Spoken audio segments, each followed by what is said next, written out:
Why ancient African spiritual systems didn't have devils or evil, explained. In African spirituality, there were no devils or Satan. As spiritual science, there was only energy that was naturally polarized as opposites within creation. There was no room for a make-believe monster in African spiritual systems. Within the ancient Kemetic spiritual tradition, the soul as an energetic being of light is the true you. The true you incarnated to learn, raise its level of consciousness, and transmute negative physical experience into its polar opposite of positive energy. By doing this, the body would become a vessel in which it learned to trust the eternal soul. The result of the symbiotic relationship would produce a person that is at peace and balanced. The ancient Africans symbolically represented that idea of peace and balance as the sun between two mountains. It meant that when an individualized consciousness, symbolized as double ma'at, reached an enlightened state of peaceful balance, it had climbed the mountain where the spirit of God and flesh meets. The enlightened soul could then sit on the throne as Lord and Master of the human condition. In that moment, the ancient Africans said that person becomes known as a Christ. In this context, the ancient Africans didn't develop ideas of evil entities so powerful that a humanized God couldn't control them. It was about the journey of the soul to turn negative energy into positive. These are the facts we'll explore in this video. Number 1, etymology, or the study of the origin of words, is important to connect the dots and dispel the Christian errors and deceit.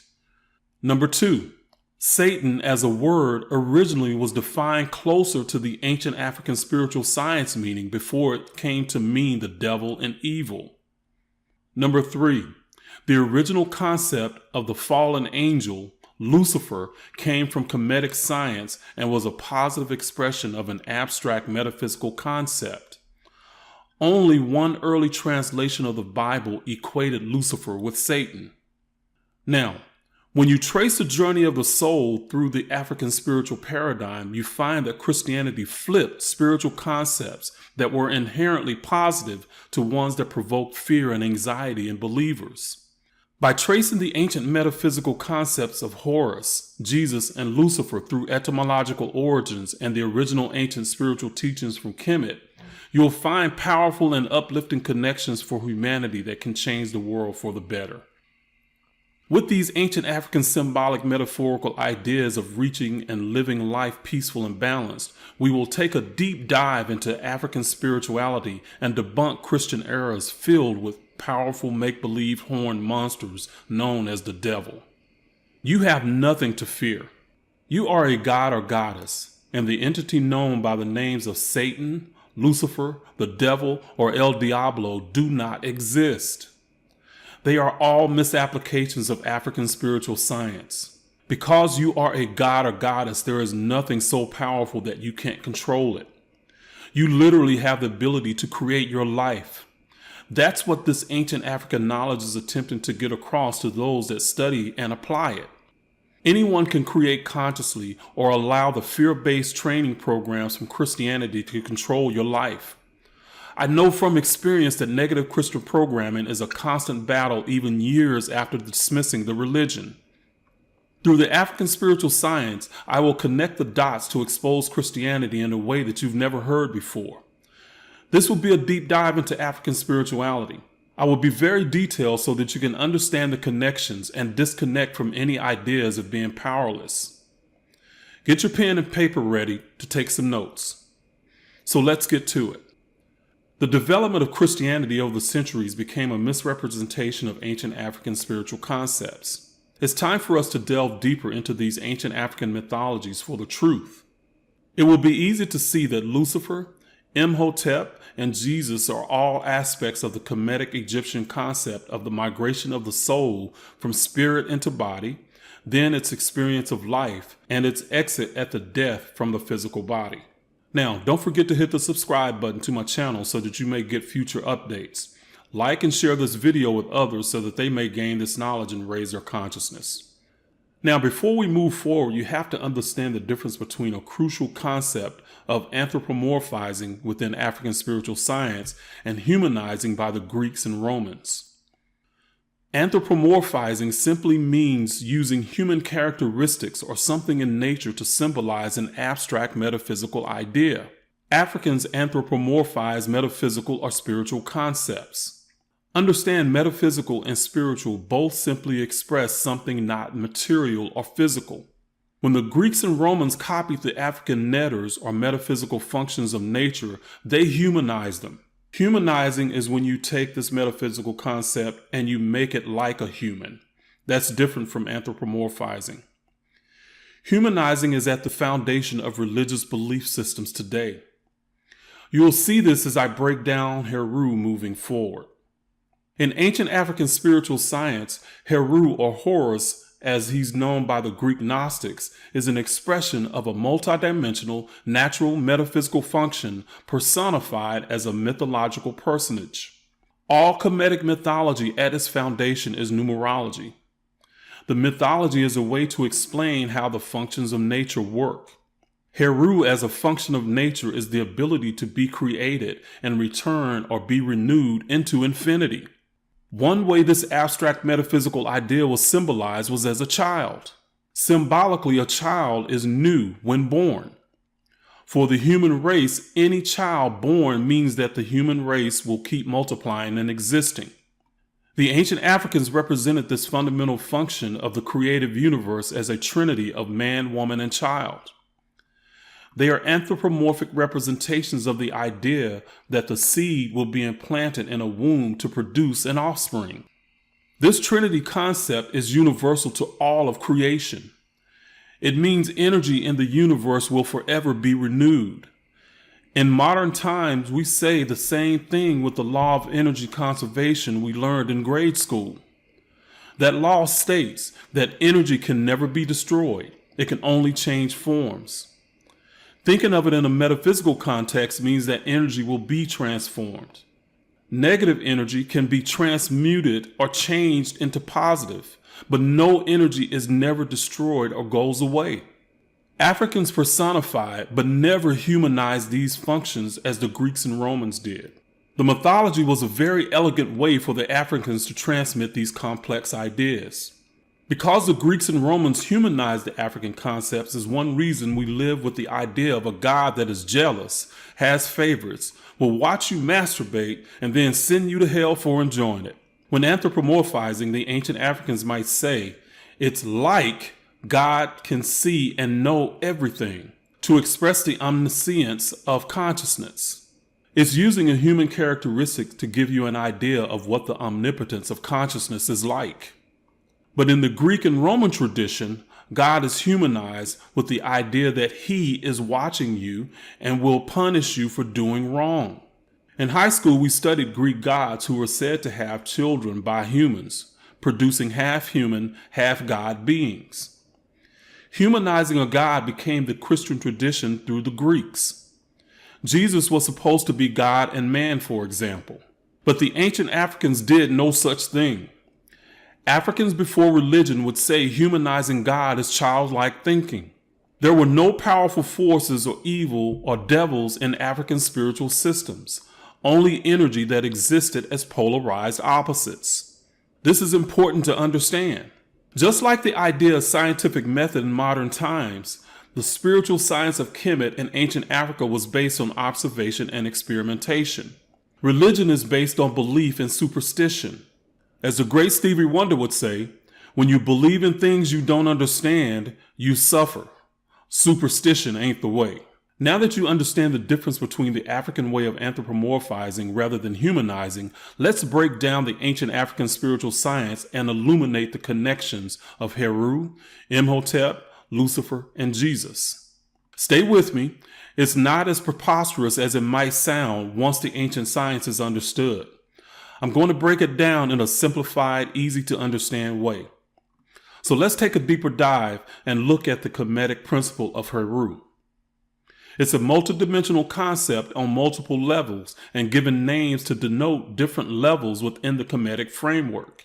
So here's how Heru, or Horus as the Greeks know him, as the principle of renewing or being constantly reborn is connected to the Christian Jesus etymologically with the name and functionally via nature and mythology.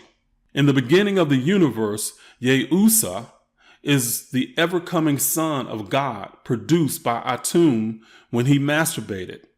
See my video on Atum I did for more details. The Son of God was Yeusa in the Trinity of Atum and Yeuseus at the beginning of creation. Etymologically, Jesus is a cognate of the word Yeusa. You see, the name Jesus didn't exist before the 15th century. That's when the letter J was invented as an embellishment of the letter I, like making an inverted Nike swoosh. See my video, African Spirituality, where did the name Jesus originate, for more details on this. The letter I was pronounced back then with the Ye sound. The Egyptian word Yeusa, meaning the ever-coming Son of God, became Yeshua in Hebrew and Yeuseus in Greek, and later Jesus in English with the hard J pronunciation. Again, Yeusa, Yeshua, and Yeuseus is the universal function of the potential of the universe to be born and return again and again in African spirituality. That was, of course, before Christianity corporealized the idea of Yeusa or Jesus in the 4th century at the Council of Nicaea. Isn't Jesus supposed to return according to Christians? By connecting the ancient African science, now you can know why he's had the longest running orgasm in the history of mankind. Because he's been coming back for almost 2,000 years. Okay, that's a bad pun, but you get what I mean. Nevertheless, you uncover a Christian era through the African spiritual principle known as Yeusa through its linguistic connection. Truth is that Jesus is not coming back because he was never here. Now, Christians, don't hate the player, hate the game being played. I can never understand why Christians want to watch my videos and try to convince me in the comments of how wrong I am. I've researched tons more information, have more documentation, and yet I'm wrong. Go figure. So let's keep going so we can make the rest of the connections of Satan and Lucifer. Let's look at the function of born, reborn, and renewal on the creation level in the African spiritual science. What I'm about to teach you here will be new and never before heard. So we have to go back to the beginning of the Kemetic creation myth to connect some dots here. We have to now consider how the ancient Africans taught was the state of the universe before the Big Bang. The ancient Egyptians called this state noon, or the watery abyss and chaos in a state of infinity. For the ancient Africans, the universe before creation was symbolically inside the watery womb of the Creator. That's a reference to the divine feminine aspect, in case anyone was wondering. Inside the womb was dark and timeless. In this state, God did not know itself until the Big Bang occurred. At that moment, consciousness, known as universal Ma'at, came into being. At that instance of awakening enlightenment from within, God was able to look on its face and experience itself. The unity of noon opened or separated, and the two-ray came into existence. They were called the two-ray because they are polarized opposites. To denote opposites, Africans would use certain letters to represent a certain function and reverse the same letters to express its opposite function. In this case, RH and HR became the representation of dark and light. This is where the epic mythological battle of Heru and Set began. They were both the two-ray. Now, you must understand Set as its natural function to grasp the idea of how Set can battle Heru at the beginning of creation and be one of the two-ray. This will also foreshadow a later connection. Set as a function of nature is opposition or separation. Remember, unity was the noon opened or separated. That is the same function but named Ray at creation. As a function of nature, Ray negated or opened or separated unity. Unity was no more. Ray is the same exact function as Set, but more on an abstract universal level. Ancient Africans would change the names to give you a clue as to whether an idea was abstract and metaphysical or more specific to the physical. As the two-ray, the abstract universal functions are about the opposites of light and dark at the beginning of creation. The dark, as in RH, would be in opposition to HR, or Heru. On the human level, darkness was symbolically a metaphor for ignorance. When wisdom was gained, light was victorious over darkness. Heru was also the light that was victorious over darkness in the beginning of the universe. Notice the reversal of the letters RH and HR to show opposites. The letters became a symbol or metaphor to express polar opposites. From the ancient Egyptian function of the word Set came its Hebrew cognate Satan. Originally, Satan didn't mean evil or the devil. It simply meant adversary. In other words, someone or something that was in opposition or adversarial to you. The opponent or adversary will keep you away from God. Again, Satan is etymologically connected to the Egyptian word St or Set. The Greeks had the same concept as Satan. They called it diabolos, which means one who divides. We know that the di prefix means two. So El Diablo didn't originally mean evil, only a separator. If we stick with the idea of the universal function of opposition or separating, then we can see the similarities in the original Hebrew and Greek words and their connection to the ancient African letter of Set. So how did Satan or the devil become represented with horns? Simple. Because Set was the function of separation, the natural representation for the function of separation and opposition for Set became the horns of a cow. Yep, they were following the natural horn symbol used by the Africans to represent opposites. So Satan grew horns. Do you get the idea that our minds were being toyed with? The truth was being hidden right under our noses, but we were given different meanings to keep us from ever getting to the truth. So Heru, as one of the two ray at the beginning of the universe, is light that is in opposition to darkness. It's only a matter of perspective to choose whether light is in opposition to darkness or darkness in opposition to light. Hence, they could be interchangeable as the two ray.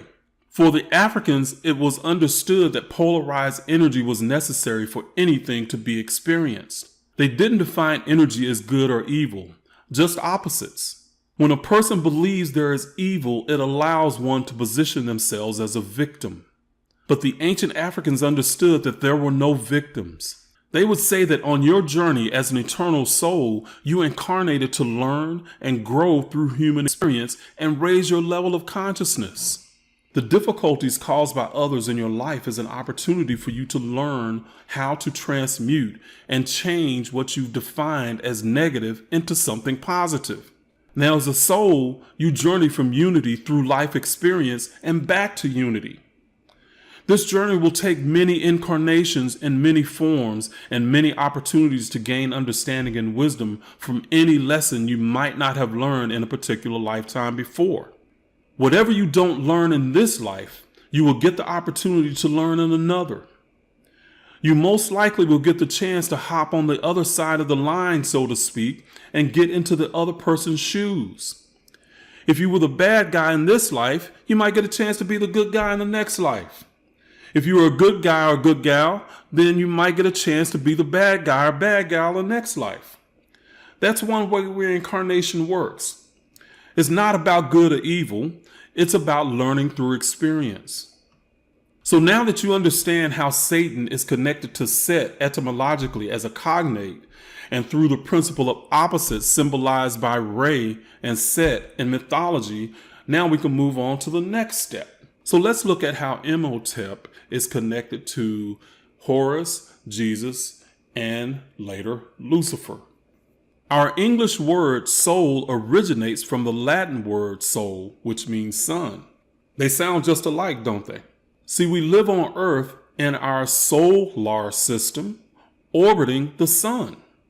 The Latin word sol and the English word SOUL are homonyms. Again, a slight tweak to hide the knowledge in plain sight. Anyway, symbolically, the ancients were saying that within each human being is a spark of light that's representative of the enlightened wisdom of the universe or creator within. Well, this idea connects us back to Horus on the journey of the soul or being light as a spark of God. Remember at the beginning of the universe when the light came on for God, so to speak, and it became aware of itself. Well, Ptah is how the ancient Egyptians represented the idea of light descending from heaven and being trapped in matter or the physical body. If the soul or light was trapped, what function of nature trapped the light? Set, of course, aka our good Christian buddy Satan. As stated before, the Africans would represent the opposite idea of the light leaving matter by reversing the letters in a play on words, as in PTH becoming HTP, or better known as Hotep today. HTP or Hotep is the ancient African idea of the soul releasing from the body.